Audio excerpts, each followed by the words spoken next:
This pierogi eggs Benedict, I first saw it on the Instagram page of Jaju Pierogi, and I was so excited by it, I knew I had to make my own version immediately. And I will say theirs is a little more deconstructed, kind of just like all the ingredients thrown on a plate.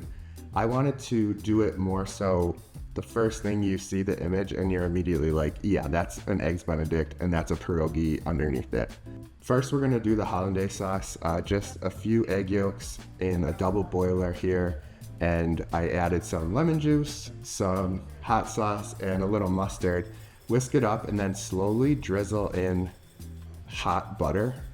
As it cooks, it's gonna thicken up a little bit. You'll see it get a little thicker. Be careful, you don't wanna get it too thick. It will thicken as it cools because a lot of it is butter, obviously. And the way I like to keep this ready in order to use it on the eggs Benedict later is I prepare like a big hot water bath with steaming water, and I put it into a measuring cup and leave it in there. And I actually do the same thing with the poached eggs themselves.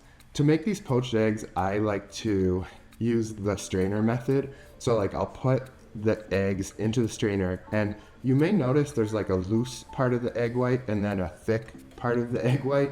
So the loose part of the egg white will fall away and you're left with the thicker part. And then once you dip the strainer into the boiling water, you end up with these perfectly poached eggs that look really nice in my opinion. And so again, put these into ramekins and then just put them into that hot water bath while everything else is going. I wanted the kielbasa, obviously it's kielbasa instead of ham for these Benedicts, and I wanted the kielbasa to be flat like it would be for ham, because normally when you cook a kielbasa up, it's gonna curl in the pan. So what I did was I cut them way on a bias so they'd be nice and long, and then used a weight in the pan to make sure that they cooked up nice and flat, but still got crispy and browned on both sides. And because I was inspired by the Jaju Pierogi page, I used their pierogis in this recipe. They're awesome. They go straight from the freezer to the frying pan. You don't have to boil them first.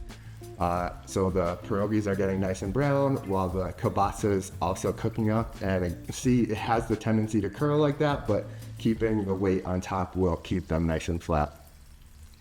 Once the sausage is definitely done, I tossed the pierogi one last time so it could get all the nice juices from the kielbasa and everything all infused into them. And then it's time to build it up. 2 pierogi on each so that they sort of form this round version of an eggs Benedict. And then add the kielbasa, add the poached eggs, of course a ton of hollandaise on top, and then some smoked paprika. You kind of have to do that to give it that classic Benedict feel. One thing I considered doing for this was adding sour cream to the classic hollandaise, or maybe adding caramelized onions, but I ended up keeping it more straightforward and simple.